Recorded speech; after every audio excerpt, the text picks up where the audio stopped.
Bonjour, on se retrouve dans un nouveau Balance ton parcours avec ta collab virtuelle. C'est un épisode un peu spécial. Pourquoi? Parce que je suis pas accompagnée d'une entrepreneuse, car je suis moi-même une entrepreneuse. Et aujourd'hui, je voulais vous souligner que mon concept va promouvoir une vingtaine d'entrepreneuses pour le salon Girl Boss qui aura lieu le 21 septembre. Je tenais à faire ma petite capsule aussi de présentation parce que je ferai partie de ces entrepreneuses et je pense que moi aussi, j'ai envie de me présenter.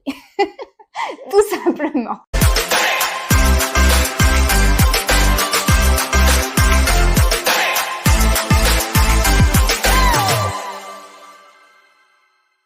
Je m'appelle Marine. J'ai déménagé au Québec en 2017.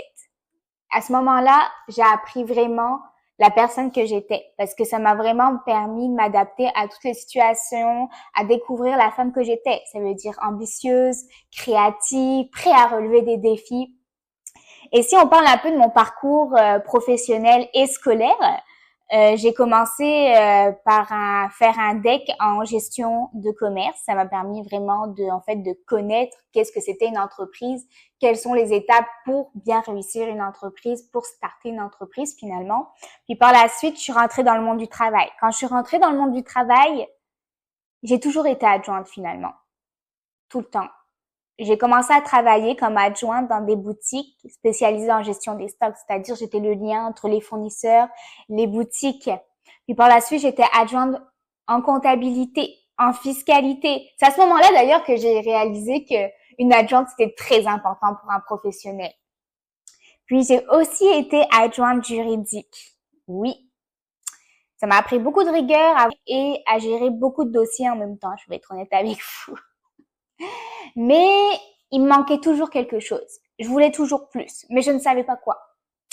Et je me suis demandé qu'est-ce que j'avais envie de faire et avec qui j'avais envie de travailler. Et en réfléchissant bien, j'ai réalisé que j'avais envie de travailler avec des personnes comme moi, simples, professionnelles, mais surtout passionnées. Et là, j'ai commencé à cogiter. Je me demandais quel genre de personnes j'avais envie de travailler. Qui étaient ces personnes passionnées avec qui j'avais envie de travailler? Parce que finalement, on ne sait pas avec qui on a envie de travailler. Et j'ai réalisé que les personnes pour moi qui étaient le plus passionnées de la vie, quand ils racontaient leurs histoires, c'était les entrepreneurs. Donc j'avais envie de travailler avec des entrepreneurs, avec des entreprises ambitieux, professionnels, mais apporter une touche de simplicité. Parce que parfois ça manque un peu. Donc après cette réflexion, je me suis posé la question comment en fait finalement je peux les aider, quelles sont mes compétences, qu'est-ce que j'aime faire, comment je peux faire. Et j'ai commencé à faire beaucoup de recherches. Puis j'ai remarqué qu'en 2023, il y avait une étude qui avait démontré que 54% des entreprises étaient préoccupées par et vivaient du stress en fait lié à une mauvaise gestion de la vie personnelle et de la vie professionnelle. Comparativement d'ailleurs à 45% en 2022. Donc on constate une augmentation et je me suis dit,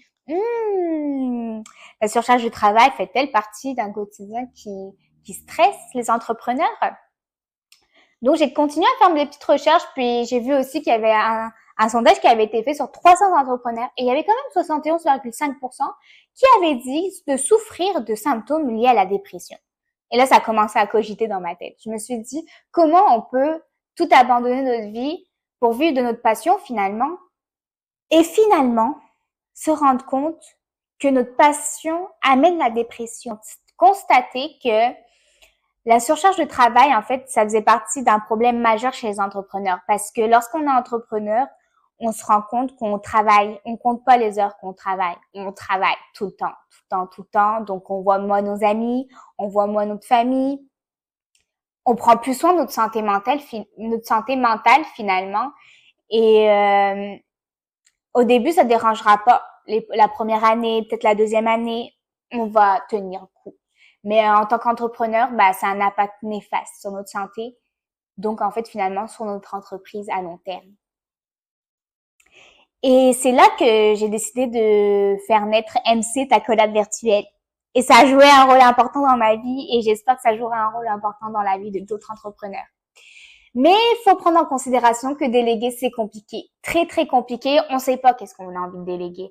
On ne sait pas qu'est-ce qu'on peut déléguer. On pense qu'on peut tout faire nous-mêmes, qu'on est mieux placé pour tout savoir parce que c'est notre entreprise. Mais parfois déléguer, c'est nécessaire si on veut faire croître notre entreprise. Mais qu'est-ce qu'on peut déléguer? En fait, si je peux vous donner quelques conseils, il y a toutes les, par exemple, les tâches chronophages, les tâches qu'on a au quotidien dans notre quotidien. Il y a beaucoup de quotidien dans ma phrase, mais comme la gestion des courriels, la planification des réunions, la saisie de données, la gestion de calendrier, toutes ces petites tâches qu'il y a au quotidien qui prennent du temps néanmoins et que si on les enlève de notre emploi du temps, on peut sauver facilement 5 heures dans notre semaine. Mais il y a aussi quand on est conscient de la surcharge de travail, quand on est plus capable de gérer, qu'on veut soulager de cette pression, peut-être que c'est le moment d'avoir une adjointe virtuelle. Mais il y a aussi les projets spéciaux qu'il y a dans votre entreprise. Par exemple, la fille colorée, le salon Girl Boss, je l'aide dans son projet d'avoir un événement de plus en plus gros à chaque fois qu'elle en fait un autre. Et ça peut être une aide précieuse pour un projet, d'avoir une autre personne, un autre cerveau qui va être là pour apporter son expertise.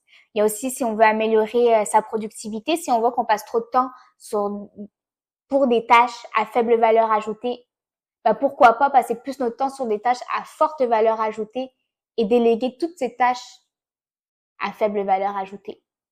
Et il y a aussi, si jamais vous voulez réussir à trouver cet équilibre vie professionnelle, vie personnelle.